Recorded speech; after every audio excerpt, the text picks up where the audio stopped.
You won't believe what I found in that beautiful gift box. Instead of the family heirloom necklace everyone saw my mother-in-law wrap, there was just a cheap plastic imitation inside. Patricia's voice trembled through my phone as she described what happened after I left the party early with a migraine. They all laughed about how gullible I was while drinking champagne in the dining room. I gripped my phone so tightly my knuckles turned white, staring out the window of my Seattle office at a city that suddenly felt a million miles away.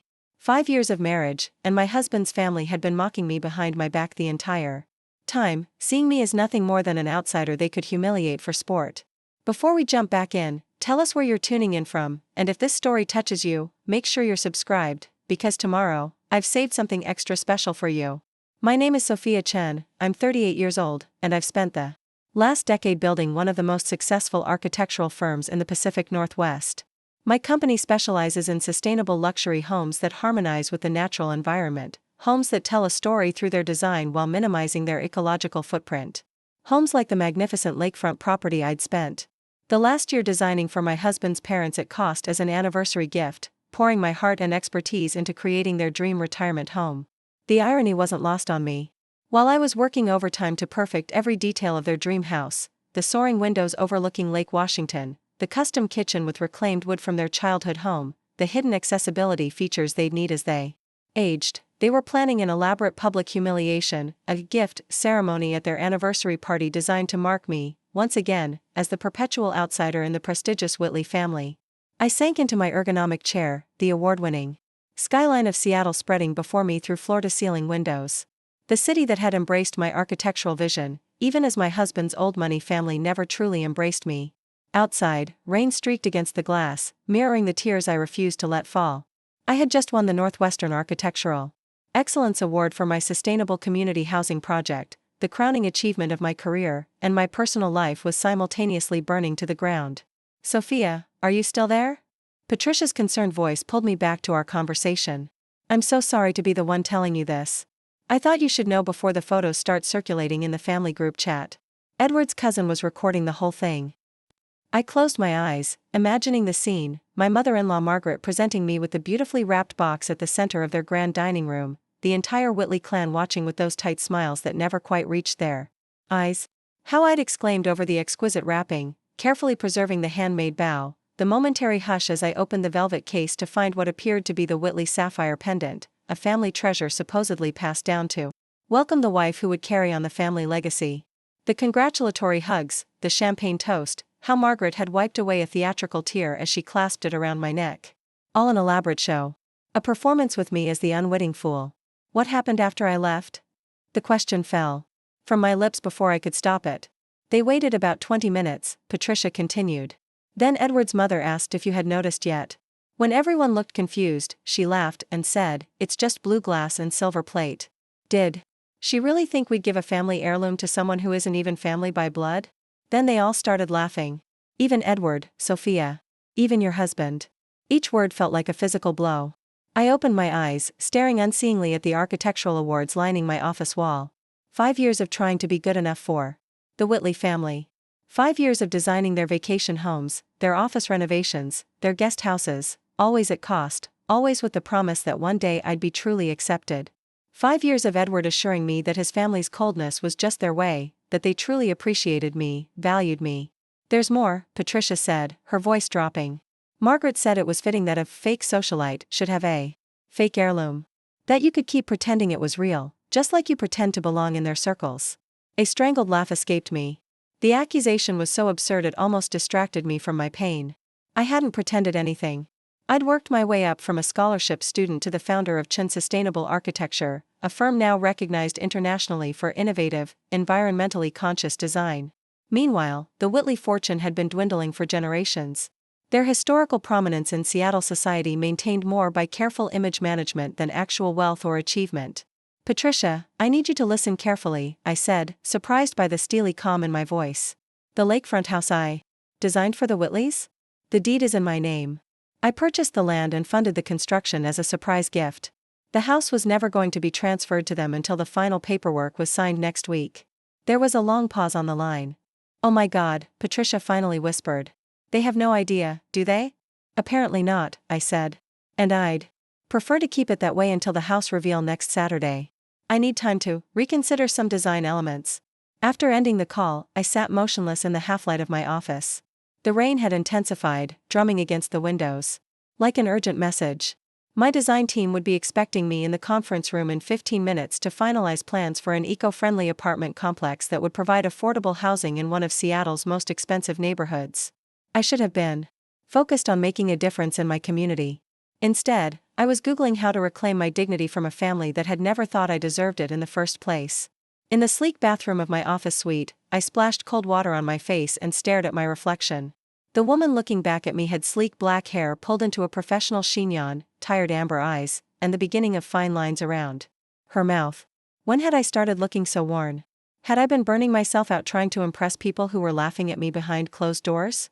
Preparing and narrating this story took us a lot of time, so if you are enjoying it, subscribe to our channel, it means a lot to us. Now back to the story. No. Not for them. The bitter realization washed over me like ice water. I hadn't built my firm to impress the Whitleys. I'd built it because I believed in creating spaces that honored both the people who would inhabit them and the environment that sustained them.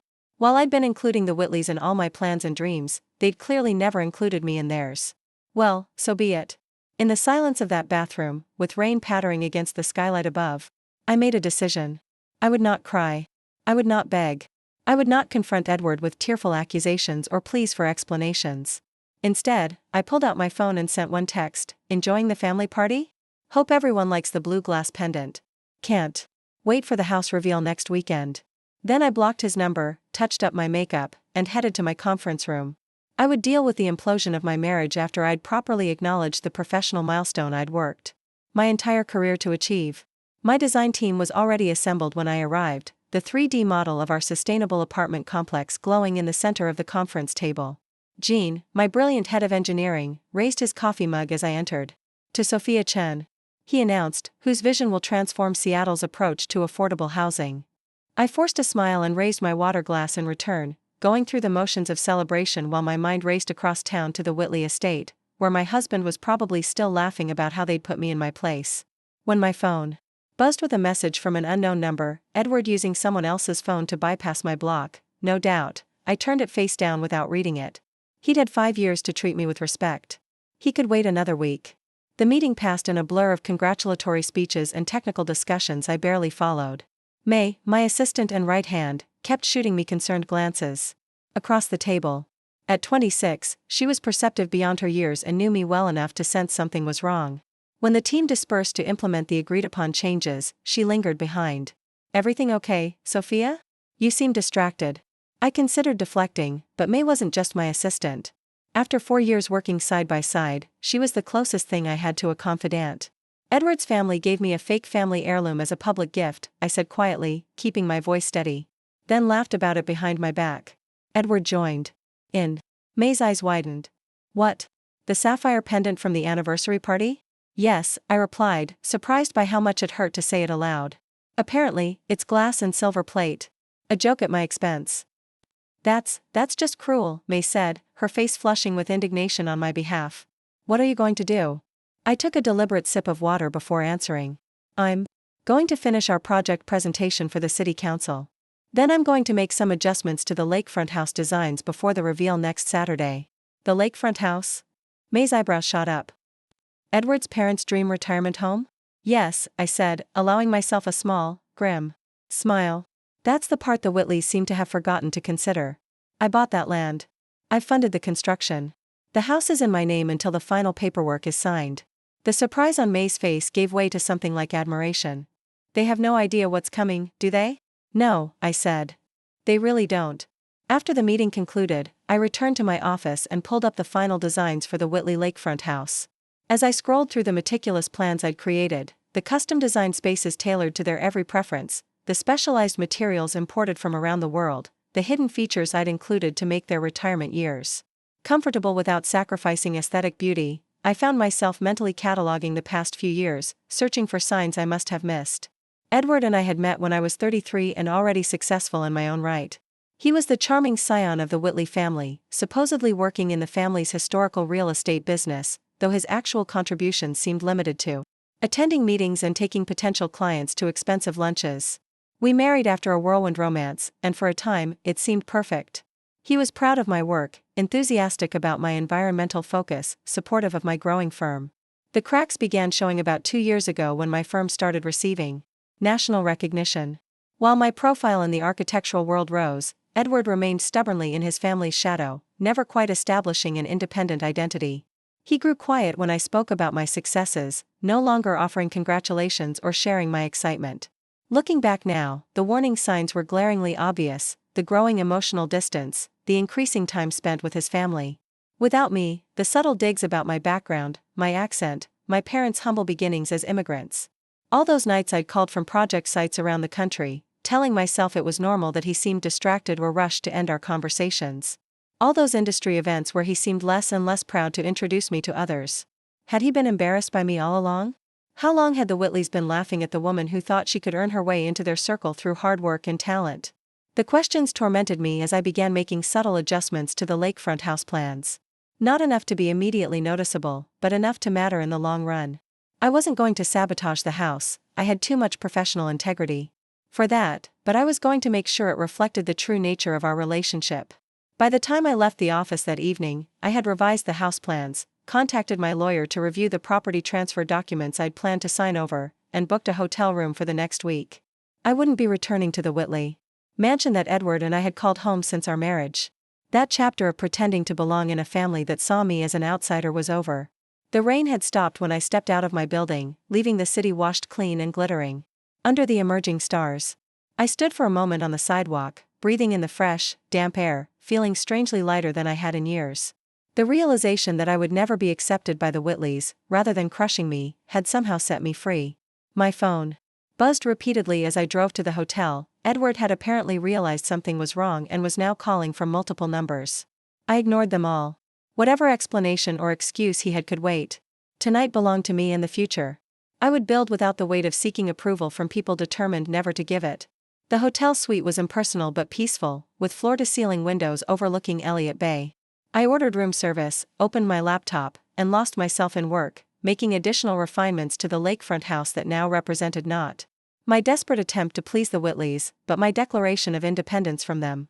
Around midnight, a text came through from Patricia: "Edward's looking for you everywhere. Told his parents you had a work emergency. They're making jokes about your immigrant work ethic and how you'll never understand the importance of family events. I'm so sorry, Sophia." I replied with a simple, "Thank you for being a true friend," then turned off my phone completely. The Whitleys' opinions no longer mattered. What mattered was what I would do next. In the morning, I woke to sunlight streaming through the hotel windows and, for the first time in years, no immediate pressure to present myself acceptably for the Whitley family. I didn't have to consider whether my clothing was conservative enough for Margaret's approval, whether my breakfast choices would prompt Edward's gentle reminders about maintaining a certain image. I was, suddenly and completely, answerable only to myself. I showered, dressed in one of my favorite architectural design suits, a bold teal that Margaret had always subtly criticized, and headed to my office. There was work to be done, both professionally and personally. May was already at her desk when I arrived, a stack of messages in her hand. "Edward called 17 times, she said without preamble. His mother called twice, supposedly about finalizing details for the house reveal, but actually fishing for information about where you are. Oh, and the mayor's office called. They want to discuss featuring your affordable housing design in their next public campaign." I took the messages, noting that the professional triumph that should have been the focus of my week had been overshadowed by personal betrayal. "Tell the mayor's office I'm available this afternoon," I said. "As for Edward and his mother, I'll deal with them later." "Are you okay?" May asked, her voice softening. "Really okay?" I considered the question, surprising myself with the answer. "I think I'm better than okay. I feel clear. Like I've been looking through a foggy window for years, and someone finally wiped it clean." May nodded, understanding in her eyes. "What can I do to help?" "I need you to contact our attorney. The property transfer for the lakefront house needs to be reviewed. And I need to finalize the revised plans for the reveal on Saturday." "Revised plans?" May raised an eyebrow. "Nothing unprofessional," I assured her. "Just more honest about the true nature of my relationship with the Whitley family." The next few days passed in a flurry of activity. I moved from my hotel to a serene apartment overlooking the water, arranged for movers to collect my personal belongings from the Whitley mansion when Edward was at work, and threw myself into finalizing both the lakefront house and the affordable housing project. Edward's messages grew increasingly desperate, then angry, then coldly formal, a progression that told me more about his true feelings than any conversation could have. His final message, delivered by courier to my office, was brief: the family expects you at the house reveal on Saturday. Do not embarrass us further. Not, please come home, or we need to talk, or even, I miss you. Just concern about the family's image. It confirmed everything I needed to know. By Friday evening, everything was in place. The lakefront house was complete, my revised plans implemented with meticulous care. My personal belongings were arranged in my new apartment. The transfer documents were prepared, though not in the way the Whitleys expected. And I had crafted a response to the public humiliation that would be both sophisticated and devastating. I slept peacefully that night, no longer burdened by the need to be someone I wasn't.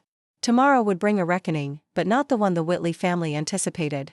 Saturday morning dawned clear and bright, the kind of perfect Pacific Northwest day that architectural photographers dream about. Sunlight sparkled across Lake Washington, illuminating the magnificent structure I'd created, a modern masterpiece of glass, stone, and sustainable materials that seemed to rise organically from the landscape, both honoring and enhancing the natural beauty surrounding it. I stood on the custom-designed dock, watching light dance across the water. In a few hours, the Whitley family would arrive for the grand reveal of what they believed would be their new family estate. A home I had poured my heart, expertise, and over $1 million of my own money into creating. A gift I'd planned as the ultimate proof of my worthiness to join their illustrious family. Now it would serve a different purpose entirely. I smoothed my hand over the simple cream dress I'd chosen for the occasion, not a designer label that would meet Margaret Whitley's approval, but a beautifully crafted piece from a local seamstress who used sustainable materials and ethical labor practices. Around my neck hung a pendant of authentic jade that had belonged to my grandmother, a woman who had crossed oceans with nothing but hope and determination to give her family a better life. These were my true heirlooms, not borrowed symbols of someone else's legacy. Everything is ready, Ms. Chen, called Lars, the project manager who had overseen the house construction. The catering team is setting up on the terrace, and the photographer is capturing the final empty shots before the guests arrive. I nodded my thanks and took one final walk through the house, my house, at least for the next few hours. Every detail was perfect, from the soaring ceilings to the heated floors, from the state-of-the-art kitchen to the meditation garden visible from every major room. It was exactly the home I'd promised the Whitleys, with just a few significant modifications made in the last week. The master suite now featured a wall of glass overlooking the lake that could turn opaque at the touch of a button, but the control was intentionally complicated, requiring technical knowledge Margaret and Howard would never bother to acquire. The custom kitchen island was 1.5 inches taller than standard, perfect for my height, but just uncomfortable enough to irritate Margaret as she prepared meals. The smart home system was programmed to recognize voice commands with specific intonations that matched my speech patterns but would struggle with Margaret's Boston Brahmin accent. Small, petty adjustments, perhaps. But they would serve as daily reminders that this house had never truly been meant for them. Just as I had never truly been meant for their family. At precisely noon, the first vehicles began arriving, catering vans, florists, the event coordinator I'd hired to manage the reveal. By 1 o'clock, everything was in place, champagne chilling, gourmet hors d'oeuvres arranged on sustainable bamboo platters, fresh flowers adorning every room. "They're coming," May called from her position at the window. She had insisted on being present today, both for moral support and to help ensure everything went according to plan. I moved to stand in the grand entryway, its soaring ceiling and walls of reclaimed wood creating a space that was simultaneously impressive and welcoming. Through the floor-to-ceiling windows, I could see a procession of luxury vehicles making their way up the private drive, Howard and Margaret in their vintage Bentley, Edward in his Tesla, followed by various aunts, uncles, and cousins in an assortment of high-end cars that spoke more of appearance than environmental consciousness. My heart hammered against my ribs, but my expression remained serene. I had rehearsed this moment 100 times in my mind. I would not show them weakness. I would not give them the satisfaction of seeing me hurt. The front door opened, and there stood Edward, handsome as ever in his tailored summer suit, a momentary flash of relief crossing his face at the sight of me before being replaced by wariness. "Sophia," he said, his voice carefully neutral. "We were worried when you disappeared." "Were you?" I replied, my tone pleasant but cool. "How thoughtful." Before he could respond, Margaret and Howard appeared behind him, their expressions a study in entitled expectation. Margaret's eyes swept over me, taking in my simple dress and jade pendant with a dismissive glance before turning her attention to the house. Well, she said, let's see what all the secrecy has been about, shall we? I stepped aside, gesturing for them to enter. By all means. Welcome to the sanctuary. They moved past me into the entryway, their footsteps echoing on the Italian marble floor. I watched as their expressions transformed from polite interest to genuine awe as they took in the architectural triumph surrounding them. Despite everything, I felt a flutter of professional pride. The house was, objectively, one of my finest creations. My goodness, Howard murmured, turning slowly to take in the soaring ceiling with its intricate wooden beams. It's remarkable. It's beyond anything we imagined, Margaret admitted, her perpetual mask of mild disapproval slipping for the first time in our 5-year acquaintance. You've outdone yourself, Sophia. Edward moved to stand beside me, placing a proprietary hand at the small of my back. I told you she was talented, he said, as if my internationally recognized expertise was something he had discovered and generously shared with the world. Wait until you see the master suite. I stepped smoothly away from his touch. Perhaps we should wait for everyone to arrive before the full tour? There's champagne on the terrace. More cars were pulling up outside, disgorging the extended Whitley clan in their summer finery. I greeted each with the perfect hostess smile I'd perfected over years of architectural unveilings and client meetings. Patricia arrived last, her eyes finding mine with a question I answered with the slightest of nods. Everything was proceeding exactly as planned. On the expansive terrace overlooking the lake, caterers circulated with champagne and hors d'oeuvres while the Whitleys exclaimed over the view, the furnishings, the perfect integration of indoor and outdoor spaces. I moved among them like a ghost, present but somehow not quite seen, exactly as I had felt at every family gathering for the past 5 years. Edward approached, 2 champagne flutes in hand. You've been avoiding my calls, he said quietly, offering me a glass. I accepted the champagne but didn't drink. I've been busy finalizing the house. You've been busy making a point, he countered. Running away, blocking my number, moving your things out without a word. Did you expect words? I asked, meeting his gaze directly. What words would be appropriate after discovering my husband? Laughed while his family mocked me with a fake heirloom? A flush crept up his neck. That was just Mother being Mother. You know how she is. It didn't mean anything. It meant everything, I said softly. It was the truth finally spoken aloud after 5 years of polite pretense. I was never going to be family to you, was I? Just a useful accessory. The talented architect who could design your family's homes at cost while you all laughed at her behind her back. That's not fair, Edward protested, though his eyes slid away from mine. I've always been proud of you. Proud enough to defend me when your mother called me a fake socialite? Proud enough to tell them the sapphire pendant was a cruel joke. Not a harmless prank? He had no answer, and I needed none. His silence confirmed everything. Margaret appeared at Edward's elbow, her social smile firmly in place. Sophia, darling, everyone is simply dying for the full tour. Shall we begin? I set down my untouched champagne. Of course. Let me gather everyone in the main living area. To start. Once the entire Whitley clan was assembled, 30-some members ranging from Howard's 92-year-old mother to Edward's teenage nephews, I stood before the dramatic stone fireplace that anchored the main living space. Before we begin the tour, I said, my voice clear and carrying to every corner of the room, I wanted to thank you all for being here today. This house represents over a year of work, and I'm proud to have created a space that so perfectly reflects the true nature of my relationship with the Whitley family. A murmur of appreciation rippled through the crowd, though I noticed Patricia's eyebrows rise slightly at my wording. As you explore, I continued, you'll notice that every detail has been customized to the preferences that Howard and Margaret have expressed over the years. The wine cellar is stocked with Howard's favorite vintages. The kitchen is designed around Margaret's cooking habits. The library shelving is custom-built to display the family's collection of first editions. Margaret beamed, clearly imagining herself presiding over this magnificent space as the family matriarch. You'll also notice, I added, subtle elements that might not be immediately apparent. The master bathroom features heated floors programmed to warm up at precisely 5:30 a.m., when Howard typically showers. The kitchen pantry includes a coffee station that automatically brews Margaret's preferred dark roast at 7 a.m. The smart home system can distinguish between family members' voices to provide personalized responses. Edward was watching me with growing suspicion, sensing something in my tone that didn't align with the expected script for this event. But before we tour each room, I said, reaching into the elegant leather portfolio I'd placed on the coffee table, there's the matter of the paperwork to finalize the transfer. Howard stepped forward eagerly. Yes, let's get the formalities out of the way so we can celebrate properly. I removed a thick document from the portfolio and placed it on the table. This isn't quite the paperwork you're expecting, I said calmly. This is a standard 1-year lease agreement, naming Howard and Margaret Whitley as tenants and Sophia Chen as the property owner. The room went completely silent. Margaret's smile froze on her face. Howard stared at me as if I'd suddenly started speaking in tongues. I don't understand, Margaret said finally. We thought, Edward said, this was to be our retirement home. A gift. It was meant to be, I agreed. I purchased this land and funded this entire construction as a gift to welcome me fully into the Whitley family. But recent events have made it clear that I will never truly be welcomed, no matter what I contribute. Edward stepped forward, his face flushing. Sophia, this is inappropriate.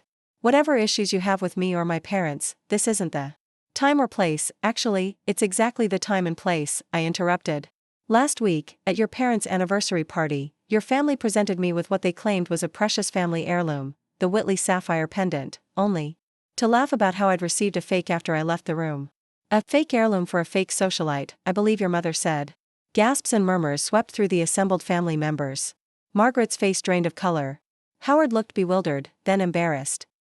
You weren't supposed to find out, Margaret said, apparently deciding that acknowledgement rather than denial was the best approach. Clearly, I agreed.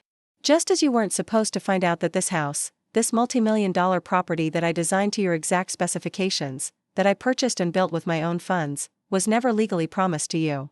The transfer paperwork was prepared but never signed. I turned to address the entire family. I've been an architect for 15 years.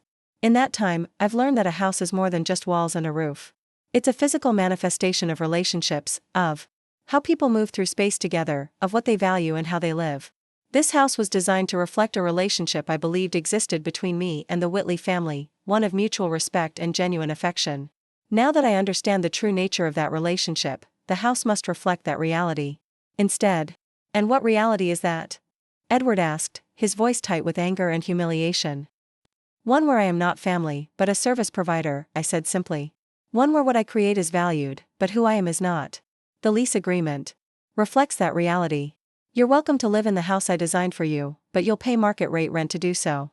Alternatively, you can choose not to sign, and I'll put the property on the market tomorrow. The silence that followed was deafening. Margaret looked as if she might faint.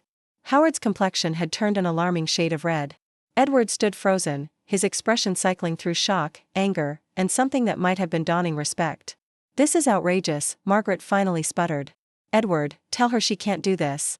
Edward looked at me, really looked at me, perhaps for the first time in years. Can you? Legally? Yes, I said. My name is on every document from the land purchase to the construction contracts. I can provide full documentation proving that I personally funded the entire project, with the intention of gifting it upon completion. Without a signed transfer, the property remains legally mine. Patricia stepped forward from the back of the room. She's right, Margaret. I checked with my husband. Patricia's husband was a well-respected real estate attorney, a fact that sent a fresh wave of murmurs through the gathering. Margaret turned to Edward, desperation in her eyes. Fix this, she hissed. Whatever it takes. Edward approached me slowly, as if I were a wild animal that might bolt. Sophia, he said, his voice low and urgent. Let's discuss this privately. I'm sure we can come to an arrangement that satisfies everyone. There's nothing to discuss, I replied, loud enough for everyone to hear. The lease terms are fair, actually below market rate for a property of this caliber. You can sign today, or not. The choice is yours. And if we don't sign? Howard asked, finding his voice at last. Then you leave with the same thing you gave me, I said, reaching into my pocket and pulling out the fake sapphire pendant.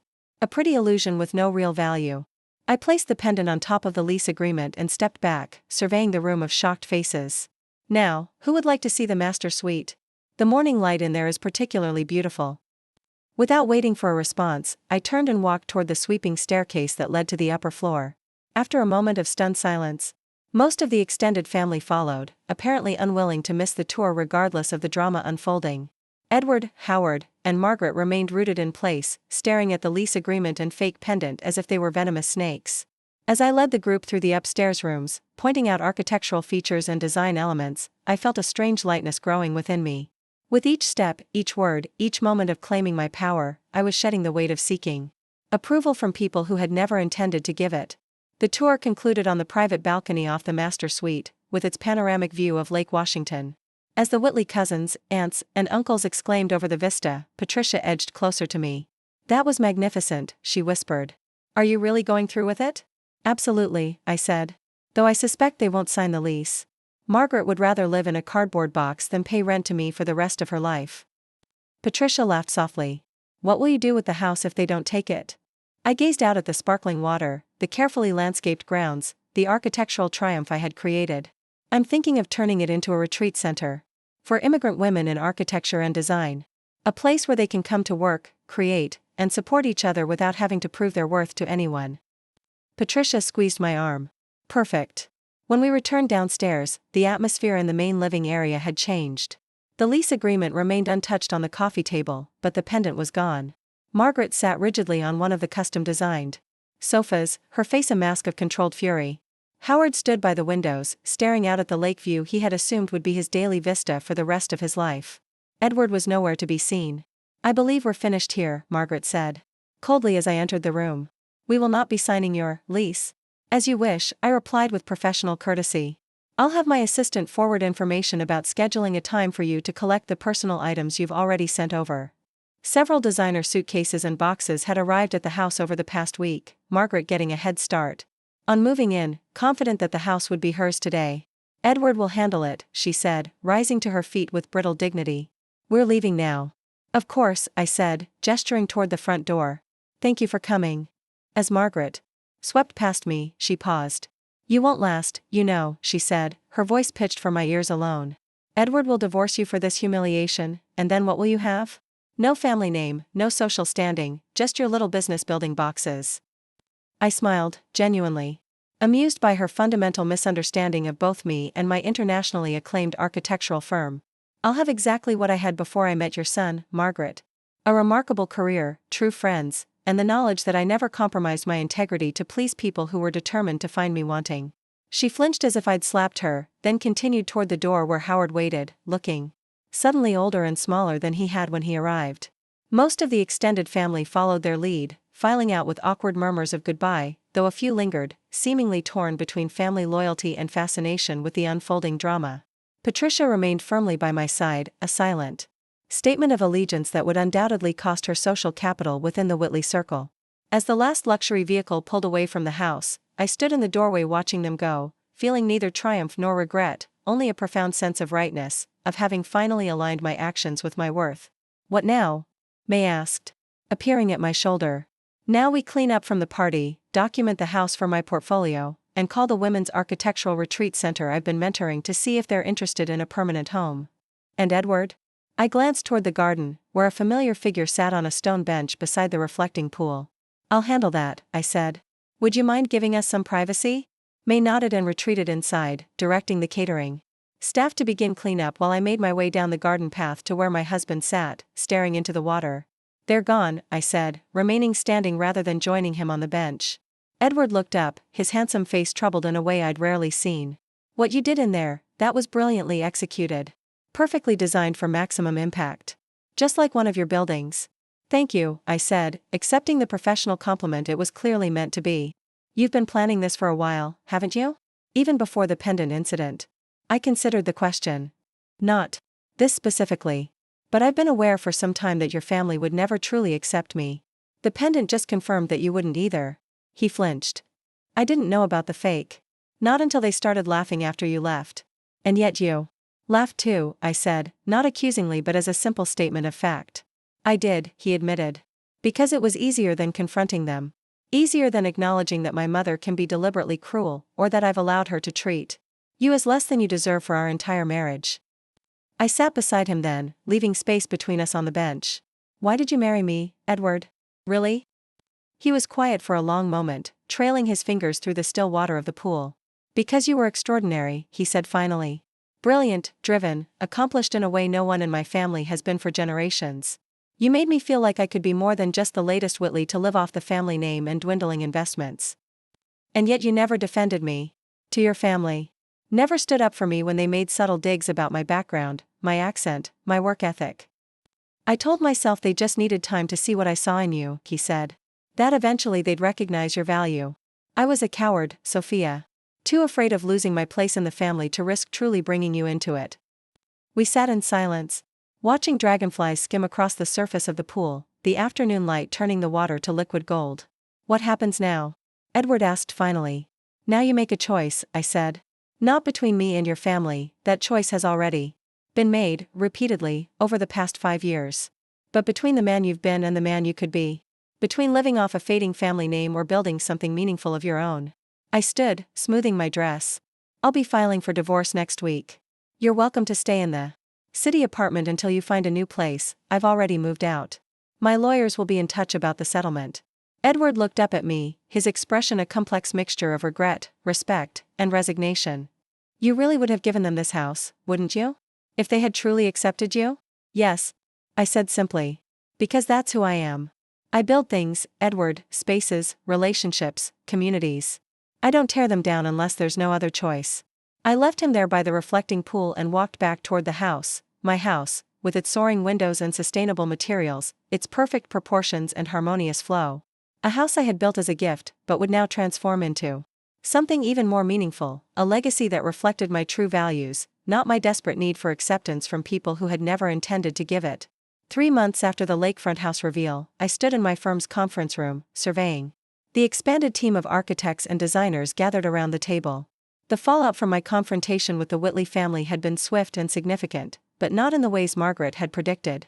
The divorce proceedings were moving forward amicably, with Edward showing a surprising level of integrity in the settlement negotiations.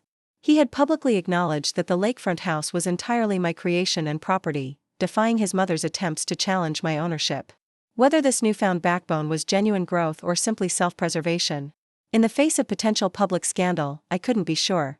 Either way, it was refreshing to deal with him as an adult rather than an enabler of his family's worst behaviors. Everyone, let's get started, I said, bringing the room to attention. As you know, we've received unprecedented interest in our firm since the Women's Architectural Alliance announced their retreat center would be housed in our lakefront property. Today, we need to finalize the modifications to make the space suitable for workshops, collaborative studios, and short-term residencies. May pulled up the revised plans on the large screen dominating one wall. We've reconfigured the master suite into 3 private studios, she explained. The former guest wing will now accommodate up to 12 residents in well-appointed single rooms.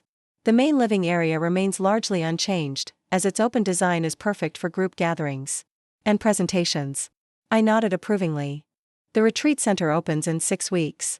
Architects and designers from around the world, women who've faced barriers in this male-dominated field, particularly those from immigrant backgrounds, will have a space specifically designed to nurture their creativity and advance their careers. Gene raised his hand. The sustainable systems modifications are complete. The expanded solar array can now support the increased occupancy, and the rainwater collection system has been enhanced to serve the new communal gardens. Excellent, I said. This project represents everything our firm stands for: sustainability, community, and creating spaces that empower rather than limit. Let's make sure every detail reflects those values. As the team dispersed to implement the final changes, May lingered behind. There's something else, she said, a hint of hesitation in her voice. Edward called this morning. He'd like to meet with you, not about the divorce, but about a professional matter. I raised an eyebrow. Edward and I had maintained a carefully choreographed distance since the confrontation at the lakefront house, communicating primarily through our attorneys. Did he say what it was regarding? He's starting his own company, May said. Something about sustainable urban development. He's requesting a professional consultation. I couldn't help but laugh at the audacity. He wants my professional advice for his new venture? After everything that's happened? May shrugged. He said, and I quote, "I'm finally building something of my own, and I'd like guidance from the best in the business. Even if she rightfully hates me." The statement gave me pause. Was Edward actually trying to create something meaningful, independent of his family's legacy? Or was this some elaborate attempt at reconciliation? Tell him I'll give him 15 minutes next Thursday at 3 p.m., I decided. Professional courtesy, nothing more. After May left, I stood at the conference room windows overlooking the Seattle skyline. In the 3 months since I'd reclaimed my power from the Whitley family, my life and business had transformed in ways I never anticipated. The story of the lakefront house, carefully managed through strategic press releases and exclusive interviews, had elevated my firm's profile internationally. We'd received commissions from clients who specifically cited my integrity and vision as the reason they sought out Chen sustainable architecture. More importantly, I'd found myself surrounded by a community of genuine support. Patricia had introduced me to her wider social circle, accomplished women in various fields who valued intelligence and integrity over family connections. The Women's Architectural Alliance had embraced my retreat center concept with enthusiasm, connecting me with potential men's and collaborators from around the world. I had lost a husband and the illusion of belonging to a prestigious family. In return, I'd gained authentic relationships, expanded professional opportunities, and the unshakable knowledge of my own worth. My phone buzzed with a message from the construction manager at the lakefront house. Final inspection complete. All modifications approved. The Women's Architectural Retreat Center is officially ready for interior finishing. I smiled, pocketing my phone as I headed to my next meeting. The house that had been meant as a desperate plea for acceptance was becoming something far more meaningful, a legacy that would support generations of women facing the same barriers I had overcome. The following Thursday, precisely at 3 p.m., Edward arrived at my office.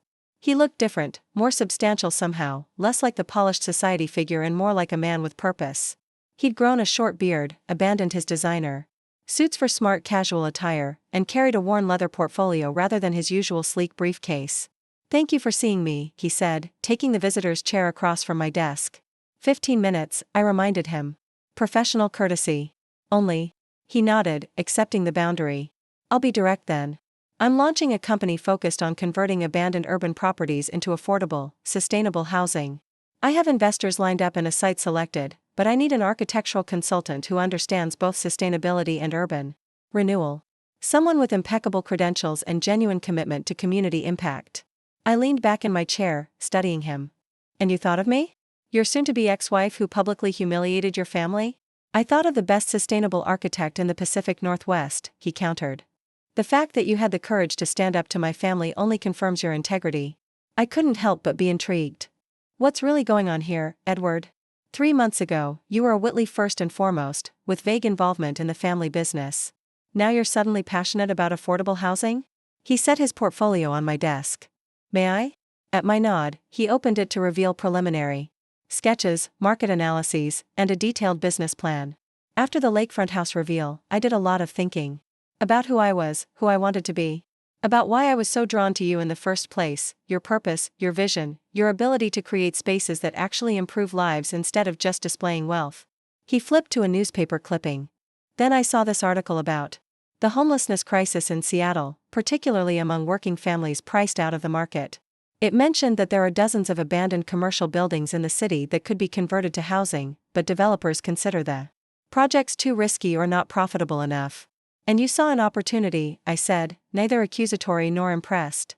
"I saw a purpose," he corrected. "For the first time in my life. My family's money has been sitting in investment accounts for generations, occasionally funding vanity projects like vacation homes and gallery renovations. What if it actually built something necessary? Something that addressed a real problem?" Despite my skepticism, I found myself studying the materials he'd presented. The concept was solid: adaptive reuse of abandoned urban structures, implemented with sustainable materials and energy-efficient systems. The financial model included partnerships with local governments and nonprofits to maintain affordability, while ensuring the projects remained economically viable. "This is surprisingly well developed," I admitted.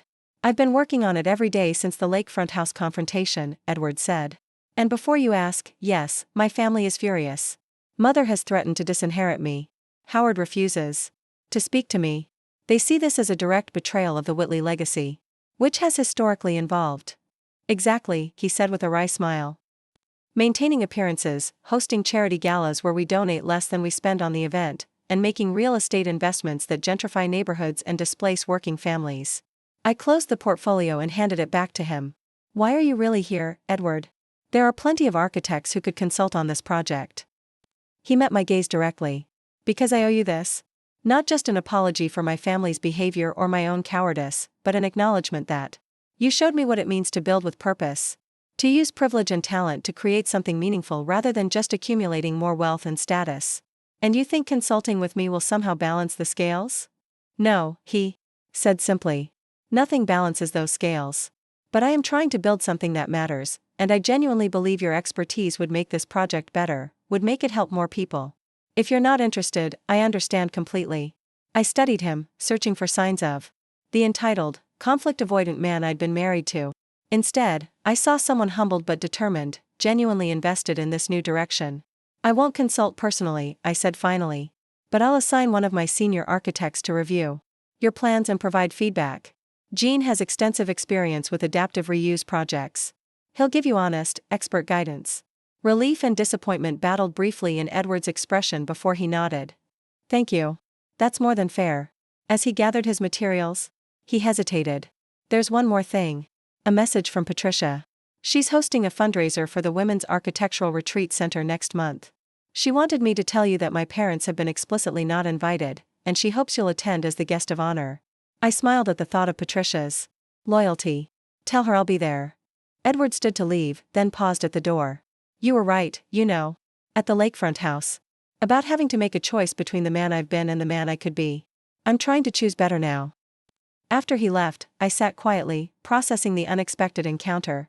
The Edward I'd just met was showing glimmers of the man I'd thought I married, someone with potential and heart beneath the polished society veneer.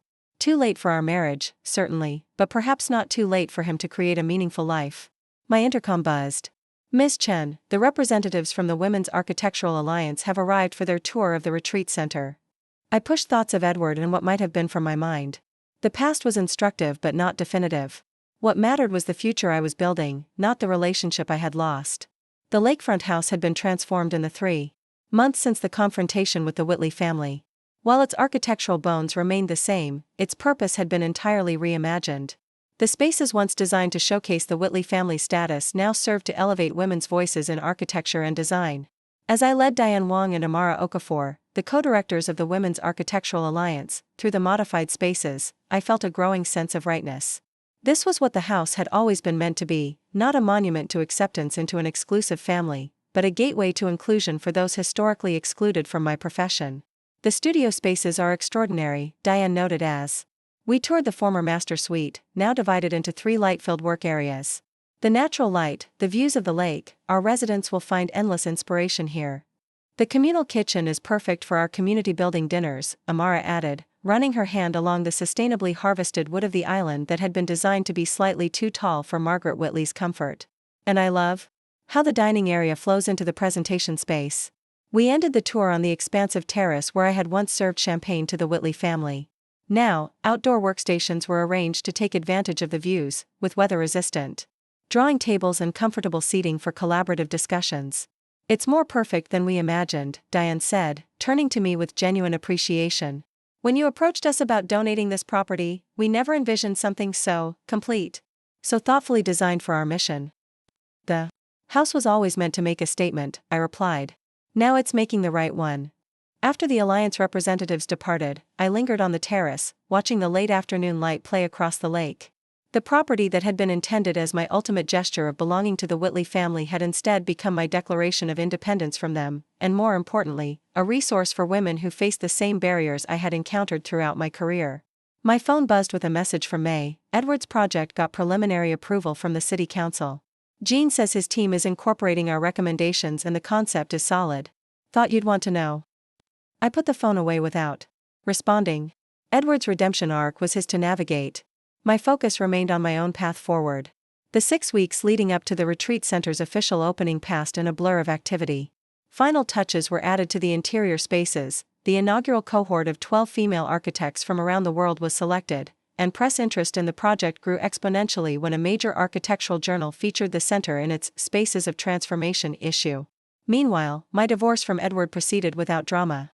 He had waived any claim to my business assets, accepted a fair division of our personal property, and even insisted on returning several pieces of my grandmother's jewelry that had been in his family's safe, items I hadn't even realized were missing. The night before the retreat center's opening ceremony, I returned to the lakefront house for a final walkthrough. The space felt alive with possibility, each room ready to serve its new purpose of nurturing talent and building community among women in my field. In what had once been planned as Howard's study, now transformed into a reference library filled with books by female architects and designers, I found a small package sitting on the central table.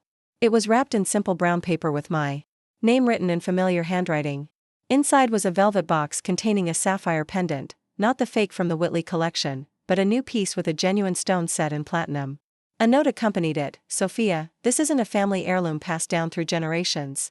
It's simply a beautiful stone that reminded me of the color of Lake Washington at dusk, when the light hits it just so, the view from your remarkable house that I was too foolish to appreciate properly. No history, no pretense, just an acknowledgement of your extraordinary talent and integrity. The retreat center you've created will be a true legacy, one built on substance rather than appearance. I'm honored to have known you, even if I failed to be worthy of you. With respect and regret, Edward." I closed the box without putting on the pendant. It was a gracious gesture, one that acknowledged my worth without attempting to reclaim a relationship that had run its course. I placed it in my bag to store with other memories of a chapter now closing, neither rejecting it nor allowing it to hold particular significance. The following morning dawned clear and bright, perfect weather for the retreat center's opening ceremony. I'd invited a carefully curated group: my parents, who had flown in from California with teary pride, my closest professional colleagues, Patricia, and the network of accomplished women she'd introduced me to, and representatives from architectural organizations around the world. Noticeably absent were any members of the Whitley family, though I'd heard through Patricia that several cousins had privately expressed admiration for what I'd done with the property, even as Margaret maintained her campaign of icy disapproval. As I stood before the assembled guests on the same terrace where I'd confronted the Whitleys just months earlier, I felt a sense of completion. The journey from seeking external validation to creating authentic value had been painful but necessary. "Welcome to the Women's Architectural Retreat Center," I began, surveying the faces of those who had gathered to celebrate this transformation. "This house has had many iterations in its brief existence. It began as a gesture of belonging, became a statement of independence, and now emerges as its truest self, a space where talent is nurtured, where barriers are dismantled, and where women in architecture can find the community and support that I once sought in all the wrong places." I gestured to the 12 inaugural residents standing to one side, women from countries including Nigeria, India, Brazil, Vietnam, and Mexico, all exceptionally talented architects who had faced systemic barriers in their careers. These brilliant women represent the future of our field. They come from different backgrounds, different cultures, different architectural traditions, but they share a common experience of having to prove their worth in spaces designed to exclude them. Here, for the next 6 months, they won't have to prove anything. They can simply create, collaborate, and grow. I paused, looking out over the sparkling waters of Lake Washington. We often think of architecture as being about buildings, about materials and measurements, about form and function. But at its heart, architecture is about relationships. How people relate to spaces, how spaces relate to environments, how we create harmony between seemingly disparate elements. The sun caught the surface of the lake, sending diamonds of light dancing across the water. This retreat center represents the architecture of integrity, a space built not from compromise or concession, but from authentic vision and genuine purpose. Every beam, every window, every garden path was designed with intention, with the understanding that what we build reflects who we are. I thought briefly of Edward and his unexpected journey toward purpose, of the Whitleys and their hollow pursuit of status, of my own path from seeking acceptance to offering inclusion. When we build from our truest selves, I continued, we create spaces that elevate rather than diminish, that welcome rather than exclude, that inspire rather than intimidate. That is the legacy I hope this center embodies, not just in its physical form, but in the work that will emerge from the women who find their creative home here. As applause rippled through the gathering, I stepped back to allow Diane and Amara to address the specifics of the retreat center's programs and initiatives. My role in this story was shifting from central character to supportive foundation, exactly as I had designed it. The ceremony concluded with a ribbon cutting and tours of the facility, followed by a reception where conversations about architecture, inclusion, and innovation flowed as freely as the champagne. I moved among the guests, no longer the outsider seeking acceptance but the visionary being celebrated. My parents found me by the reflecting pool, my father's eyes suspiciously bright with unshed tears. "Sophia," he said, taking my hands in his, "your grandmother would be so proud. She crossed oceans so that you could build mountains." "I learned from the best," I said, touching the jade pendant at my neck, the true family heirloom that connected me to generations of resilience. "You and Mom showed me that integrity isn't what you claim, it's what you build." My mother, ever practical, nodded toward the main house. "And you've built something magnificent here. Not just the building, but what it represents." As the day faded into evening, guests gradually departed until only the 12 residents remained, along with Diane and Amara. I found them gathered in the main living area, already deep in conversation about their upcoming projects and collaborations. This is where I leave you, I said, gathering my things. The center is yours now. Make it everything it should be. Amara embraced me warmly. You'll visit often, I hope? Perhaps lead some master classes? Of course, I promised. But for now, this space belongs to its new purpose. I have other projects waiting. As I drove away from the lakefront house, for the final time as its owner, the deed would be officially transferred to the Women's Architectural Alliance Trust in the morning. I felt no regret, only a profound sense of rightness. The house that had begun as a desperate attempt to please others had transformed into a gift I gave freely, from a place of strength rather than insecurity. Back in my city apartment, I opened my laptop to review plans for my firm's newest project, an innovative community center in a historically underserved neighborhood, designed with input from residents and incorporating sustainable features that would make it both environmentally and economically viable for generations. A notification popped up, an email from Edward with the subject line, "Thank you." Inside was a brief message, "Jin's guidance has been invaluable. City Council unanimously approved our first conversion project today. Breaking ground next month. None of this would have happened without your willingness to help despite everything. The right kind of legacy matters, you taught me that." I closed the email without responding. Some lessons required no acknowledgement, only implementation. Edward was finding his way toward meaningful work that would genuinely help people, rather than simply accumulate prestige. That was its own reward. My phone buzzed with a text from Patricia, heard through the grapevine that Margaret is furious about the retreat center's opening making the society pages. Says you've weaponized architecture against the family. I told her you've simply built something authentic while she was busy maintaining appearances. Still on for lunch tomorrow? I smiled and confirmed our lunch plans. The contrast couldn't be clearer, Margaret still fighting to preserve a facade, while I had moved on to building substance. The fake sapphire pendant that had catalyzed this transformation sat on my dresser, a reminder not of humiliation but of liberation.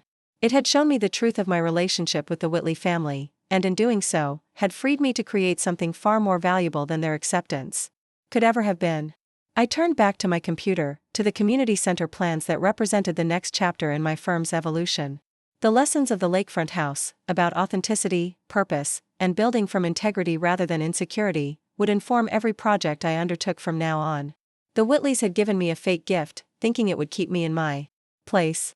In return, I had given them the keys to a dream house they would never possess, and in the process, discovered that my true gift was not the house itself, but the vision and integrity that had created it. That was something no one could fake, and no one could take away.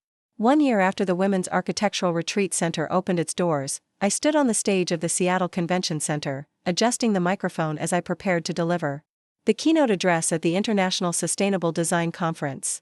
The audience of over 2,000 architects, designers, urban planners, and students represented the global elite of our profession, exactly the people I needed to reach with my message. "Architecture is not neutral," I began, my voice steady and clear in the vast space.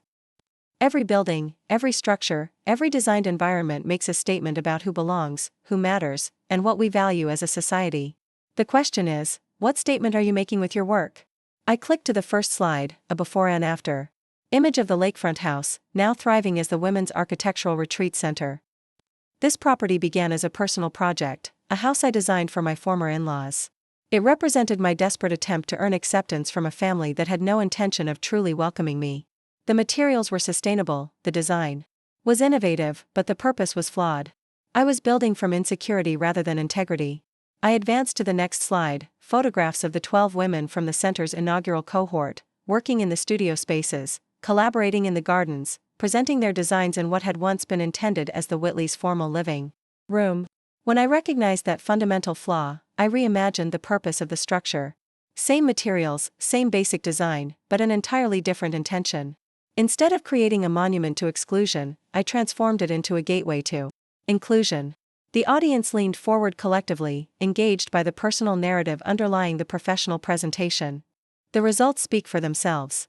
In its first year, the Women's Architectural Retreat Center has hosted 38 architects from 22 countries. The designs emerging from this collaborative space have won 7 international awards. 3 major firms have established scholarship programs specifically for women from underrepresented communities as a direct result of presentations by our residents. I advanced to a series of slides showcasing the innovative projects developed. At the center, sustainable housing complexes in Nigeria, flood-resistant community centers in Bangladesh, adaptive reuse projects in Mexico City. This is what happens when we build with authentic purpose rather than performative prestige. When we create spaces that reflect our highest values rather than our deepest insecurities. When we design not to impress or exclude, but to elevate and include. The remainder of my keynote addressed the practical applications of this philosophy, how integrating genuine community input transforms design outcomes, how addressing human needs rather than status signifiers creates more functional and beloved spaces, how sustainability becomes natural rather than forced when buildings arise from authentic values. When I concluded to enthusiastic applause, I felt a sense of completion. The painful personal experience that had catalyzed my professional evolution had been transformed into wisdom that might guide others. The fake gift that had revealed the hollowness of my marriage had ultimately led to authentic gifts I could share with my entire profession. As attendees filed out for the lunch break, a familiar figure approached the stage, Jean, my senior architect who had consulted on Edward's affordable housing initiative. "Powerful presentation," he said, helping me gather my materials. "Though, I noticed you didn't mention Reclaim Urban Spaces by name when you showed their conversion project." I smiled, acknowledging the observation. Edward's company, now successfully transforming abandoned commercial buildings into affordable, sustainable housing, had been featured in my presentation, though I had indeed avoided naming it directly. "The work stands on its own merits," I replied. "The Belltown conversion project is genuinely innovative. No need to complicate its reception with personal connections." Jean nodded, understanding my preference for professional boundaries. "Fair enough. Though you might be interested to know that your ex-husband is here. He registered for the full conference. I saw him sitting in the back during your keynote." This surprised me. Edward had never shown particular interest in sustainable design conferences during our marriage. Professional research for his company, I suppose. "Most likely," Jean agreed. "Speaking of which, we've received an official proposal from Reclaim Urban Spaces for a collaboration on their next project. They're tackling that abandoned hospital complex in the Central District, and they're requesting Chen Sustainable Architecture as the lead design firm." I raised an eyebrow. "Forwarded through appropriate professional channels?" "Completely proper. Came through our general submission process, well documented, comprehensive proposal. No personal notes or special requests." I considered this. As we walked toward the conference's networking lunch. Edward's company working directly with mine would be complicated but potentially valuable for both our professional goals. If he was maintaining appropriate boundaries and the project itself had merit, my lingering personal history with him shouldn't prevent a collaboration that could benefit the community. Have the proposal team review it like any other submission. I decided. If it meets our criteria for community impact, sustainability, and financial viability, we'll consider it. Jean nodded and peeled off toward a group of engineers discussing innovative construction materials, leaving me to navigate the crowded exhibition hall alone. As I moved through the space, accepting congratulations on my keynote and exchanging cards with potential collaborators, I caught glimpses of Edward across the room. He was engaged in serious conversation with representatives from community development organizations, his manner focused and professional. I deliberately turned my attention elsewhere, focusing on the connections and conversations that would advance my firm's mission. The past was instructive but not definitive. What mattered was the future we were all building, project by project, decision by decision. That evening, the conference hosted a gala reception at the Seattle Art Museum. As the winner of this year's Sustainability Impact Award, I was obligated to attend, though large social functions had never been my preferred setting. I chose a simple but elegant jumpsuit in deep emerald that reflected my personal style rather than anyone else's expectations, a small but significant freedom I'd reclaimed since my divorce. The museum's grand hall was transformed for the event, with sustainable floral arrangements, locally sourced catering, and subtle lighting that highlighted both the architectural features of the space and the artwork displayed within it. I moved through the crowd, engaging in brief conversations about everything from innovative bamboo construction techniques to community-centered design practices in indigenous communities. "Miss Chen?" I turned to find myself face to face with Edward, looking more at ease in these surroundings than I'd ever seen him during our marriage. The year of working on his affordable housing initiative had changed him visibly. He carried himself with a quiet confidence that seemed to come from purpose rather than privilege. "Mr. Whitley," I acknowledged, maintaining the professional distance that felt appropriate. "I saw your company's Belltown conversion project in the exhibition hall. The integration of community spaces with residential units is particularly effective." "Thank you," he said, clearly pleased by the specific observation. "Your keynote this morning was extraordinary. The section about designing from authentic values rather than insecurity, that resonated with many people. I overheard multiple Conversations about it throughout the day. I nodded, accepting the professional compliment. That's the goal of a keynote, to start conversations that continue beyond the presentation itself. A slightly awkward silence fell between us, too much history for casual small talk, too public a setting for anything deeper. I understand your firm received our proposal, Edward said finally. I want to assure you that it was submitted through proper channels specifically to respect your professional boundaries. If you decide it doesn't align with your firm's goals, I'll completely understand. The proposal will be evaluated on its merits, I said. Personal history doesn't factor into our selection process. He smiled slightly. That's exactly what I hoped you'd say. He glanced toward the museum entrance, where a distinguished older couple had just arrived. I should go. My community development partners just walked in, and we're hoping to discuss potential funding sources for the hospital conversion. As he turned to leave, he hesitated. For what it's worth, Sophia, you were right about everything. About my family, about our marriage, about what truly matters in the work we do. I'm sorry I couldn't see it while we were together. Before I could respond, he was gone, moving smoothly through the crowd toward his colleagues. I watched him for a moment, this man who seemed simultaneously familiar and foreign, the shell of the person I'd married now filled with substance I'd never witnessed during our years together. Was that awkward? Patricia appeared at my elbow, offering a glass of sustainable Washington wine. I saw Edward approach and considered staging a rescue, but you seemed to be handling it professionally. I accepted the wine with a grateful smile. It was fine. Brief, appropriate, focused on work. Patricia studied me with the insightful gaze that had made her such a valuable friend during the past year. And how do you feel about that? About him finding his purpose through essentially following your example? I considered the question carefully. Validated, I suppose. Not because he's finally acknowledging what I tried to tell him for years, but because it confirms my belief that most people are capable of growth when they align themselves with authentic values instead of superficial appearances. Very magnanimous, Patricia observed. Though I still wouldn't mind seeing Margaret's face when her society friends rave about her son's work creating housing for homeless families. Talk about architectural karma. I laughed, genuinely amused by the image. Margaret Whitley had spent the past year attempting to minimize both my professional success and Edward's company by characterizing us as disappointingly preoccupied with political correctness rather than proper society. Meanwhile, both the Women's Architectural Retreat Center and Reclaim Urban Spaces had received national attention for innovation and impact. Speaking of your former mother-in-law, Patricia continued, lowering her voice, did you hear she's putting the Whitley mansion on the market? Apparently, maintaining appearances became too expensive once Edward redirected his portion of the family investments into his company. This was news to me. The historic Whitley mansion had been the family's primary residence for 3 generations, the physical embodiment of their social position in Seattle society. That must be difficult for her, I said, surprised to find I felt a flicker of genuine sympathy beneath my satisfaction. Margaret's entire identity was built around that house and what it represented. Losing it would be like losing her place in the world. Rumor has it they're downsizing to a luxury condo downtown, Patricia added. Howard's health isn't great, and the mansion has too many stairs.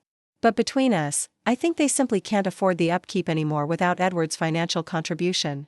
I nodded, sipping my wine thoughtfully. The Whitley fortune had been dwindling for generations, maintained more through careful image management than actual financial prosperity. Margaret's determination to maintain appearances had always taken precedence over addressing the underlying reality, a pattern that had ultimately cost her both her son's participation in the family and potentially the family home itself. The parallel to my keynote was not lost on me. Building from authentic values rather than insecurity created sustainable results. Building from appearance rather than substance eventually collapsed under its own weight. The following week, my firm's proposal review committee presented their assessment of Edward's hospital conversion project.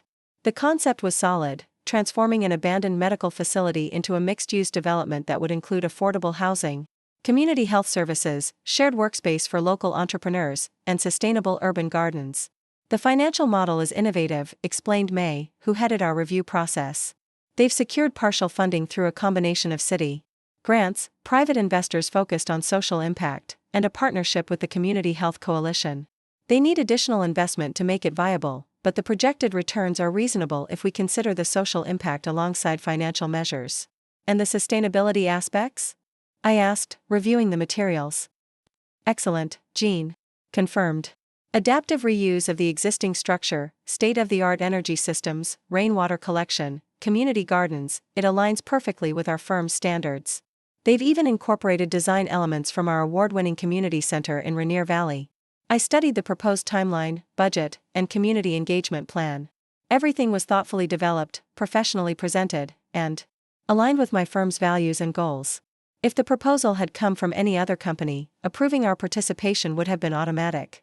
The elephant in the room, May said carefully, is your personal history with the company's founder. Some committee members raised concerns about potential complications. I appreciated her directness. Valid concerns. Has Reclaim Urban Spaces specified whether Edward Whitley would be the primary contact for the project?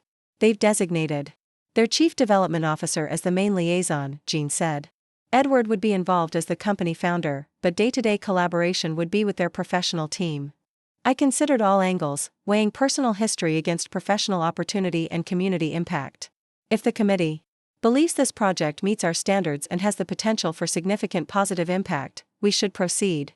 My past connection to Edward Whitley doesn't override the merit of converting an abandoned hospital into housing and services for people who need them. May and Jean exchanged glances, clearly relieved by my pragmatic approach. The committee recommends proceeding with a detailed design proposal, May confirmed. We believe this project could become a model for similar conversions nationwide. Then let's move forward, I decided. Professional boundaries, clear communication protocols, and our standard collaboration agreement. No special treatment, positive or negative, based on past connections.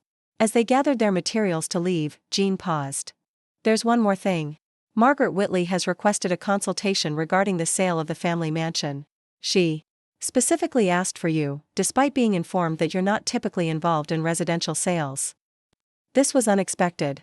Margaret had maintained a very public disdain for me since the lakefront house confrontation, going so far as to cancel her membership in a prestigious arts organization when they invited me to join their board of directors. Did she say why she wanted me specifically? Jean shook his head. Only that it was a family matter that required your personal attention. I sighed, anticipating drama but unwilling to reject the request outright. Schedule 30 minutes. Next week. Professional consultation only, with you present as a witness.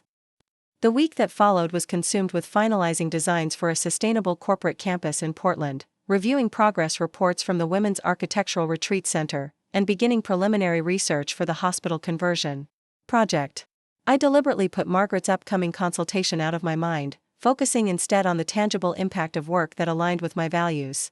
When Margaret arrived at my office, she was visibly diminished from the imposing society. Matriarch, I remembered.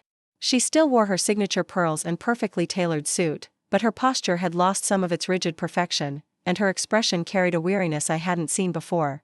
Thank you for seeing me, she said formally as Jean showed her into my office. I recognize this is unconventional, given our history.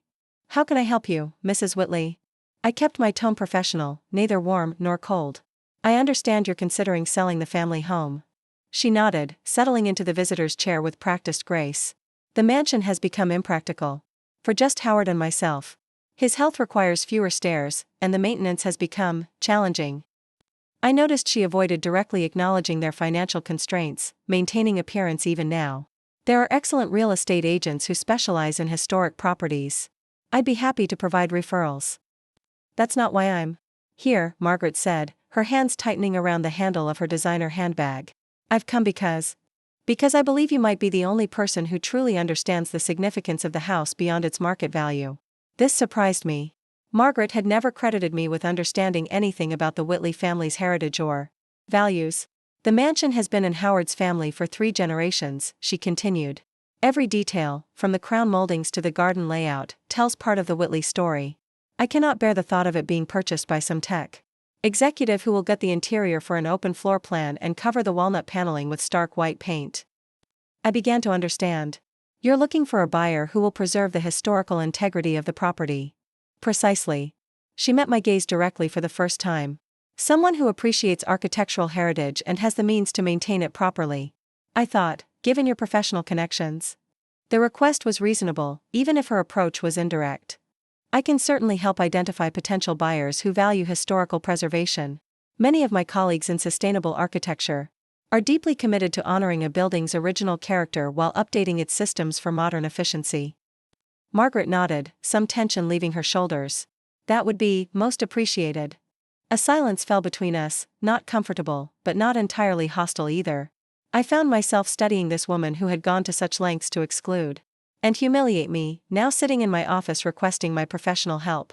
The fake sapphire pendant had been her idea, I was certain. The public presentation followed by private mockery perfectly aligned with her approach to maintaining social hierarchies. "May I speak frankly, Mrs. Whitley?" I asked finally. She stiffened slightly but nodded.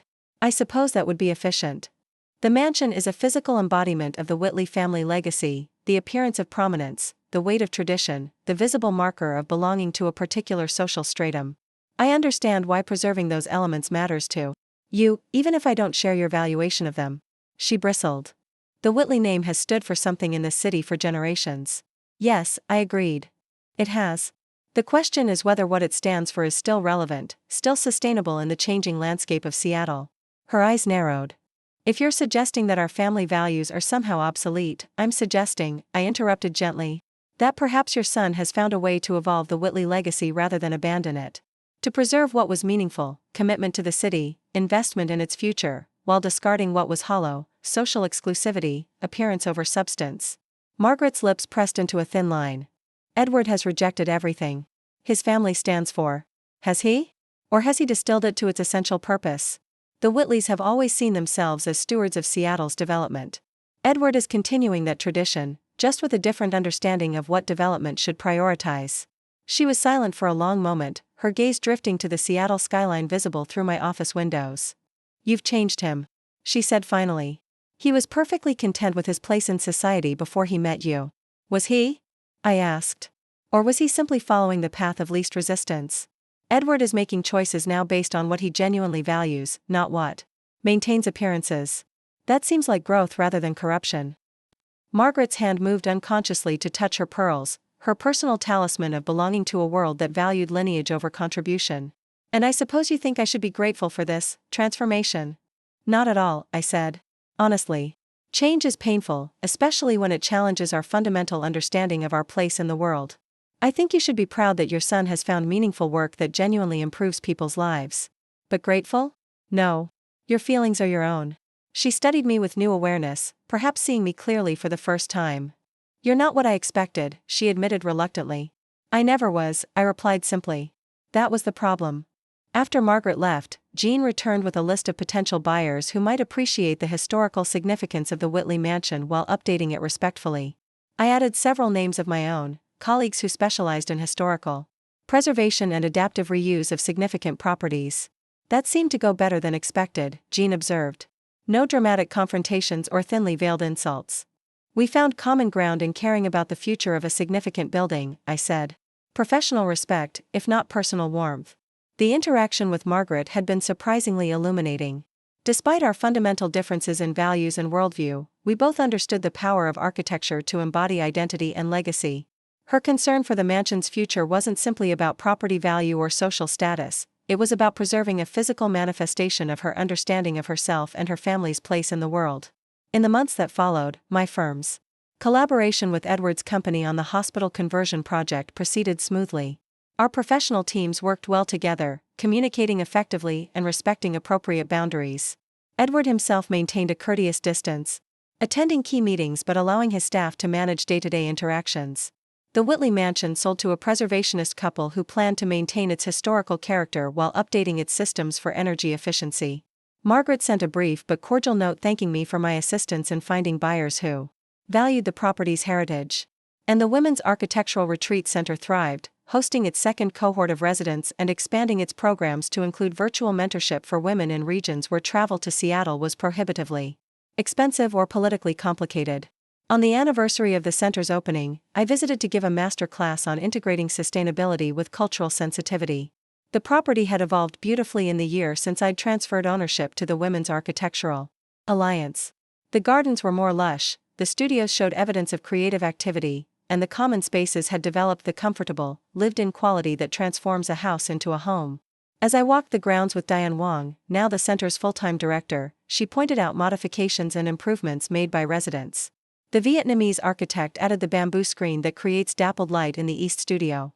The Nigerian team designed the rainwater collection system for the vegetable garden. The adaptive reuse specialist from Mexico City transformed the boathouse into a meditation space. It's alive, I observed. Evolving with the people who inhabit it. Exactly, Diane agreed. Which is what makes it so different from so many architectural showcases that remain static, perfect but untouched by human creativity. We ended our tour on the terrace overlooking the lake, the same spot where I had once confronted the Whitley family with their betrayal, where I had later announced the center's opening, and where now a group of women architects from around the world gathered each evening to share ideas and build community. The house has found its purpose, I said, watching a pair of residents sketch collaborative ideas at one of the outdoor tables. Its true purpose, not the one I originally designed it for. And you? Diane asked perceptively. Have you found your purpose beyond creating this place for others? The question resonated deeply. For years, my purpose had been divided, building my career while simultaneously seeking acceptance from a family that would never truly welcome me. The painful revelation of the fake sapphire pendant had forced me to recognize that division and choose a unified path forward. I'm building spaces that reflect authentic values rather than insecurities, I said. Both literally, through my firm's projects, and figuratively, in how I structure my life and relationships. The gift the Whitleys inadvertently gave me was clarity about what truly matters, not the appearance of belonging, but the substance of contribution. As the sun began to set over Lake Washington, casting the water in shades of gold and rose, I felt a profound sense of completion. The house that had begun as my desperate attempt to earn acceptance had transformed into a gift freely given from a place of strength. The family that had rejected me had inadvertently freed me to create something far more meaningful than their approval could ever have been. The fake sapphire pendant had been intended to put me in my place, to mark me permanently as an outsider, unworthy of a genuine family heirloom. Instead, it had revealed a truth that set me free to discover my authentic place in the world and create a legacy that would outlast any family jewelry. In giving the Whitleys the keys to their dream house, then reclaiming it for a higher purpose, I had discovered that the true dream wasn't about the house at all. It was about building spaces, relationships, and communities founded on genuine value rather than superficial appearance. It was about creating architecture, both literal and metaphorical, that elevated rather than diminished, that welcomed rather than excluded. And that was a legacy no one could fake. Up next, you've got 2 more standout stories right on your screen. If this one hit the mark, you won't want to pass these up. Just click and check them out. And don't forget to subscribe and turn on the notification bell, so you don't miss any upload from us.